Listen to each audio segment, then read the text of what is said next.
জীবনে প্রথমবারের মতো গ্যালারিতে বসে ফুটবল ম্যাচ উপভোগ করলেন ঢাকার তারকা অভিনেত্রী তাসনিয়া ফারিন। কোপা আমেরিকায় যুক্তরাষ্ট্রের নিউ জার্সির মেটলাইফ স্টেডিয়ামে ছিলেন তিনি। চিলির বিপক্ষে আর্জেন্টিনার জয়ের ম্যাচে মেসিদের জার্সি গায়ে জড়িয়েছিলেন ফারিন। স্টাইলিশ লুকে কয়েকটি ছবি সামাজিক যোগাযোগ মাধ্যমে পোস্ট করেছেন তিনি।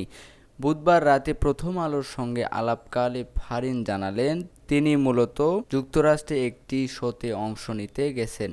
এরই মধ্যে আর্জেন্টিনা ও চিলির টিকিট পেয়ে আনন্দিত হয়েছেন। ফারিন বলেন, আমি কখনোই গ্যালারিতে বসে ফুটবল ম্যাচ দেখিনি। এবারই প্রথম সরাসরি ফুটবল ম্যাচ দেখার অভিজ্ঞতা হলো। মেসিকে খুব পছন্দ করি, তার খেলা খুব ভালো লাগে। উনি আর কতদিন খেলবেন সেটা জানি না। ওনার খেলা দেখতে মাঠে এসেছি। বুধবার সকালে স্টেডিয়াম থেকে আর্জেন্টিনার জার্সি পরা ছবি পোস্ট করেছেন ফারিন। ছবিগুলো সামাজিক যোগাযোগ মাধ্যমে ছড়িয়ে পড়েছেন। কেউ কেউ লিখছেন, ব্রাজিল সমর্থক ফারিন তাহলে আর্জেন্টিনার সমর্থক হয়ে গেলেন।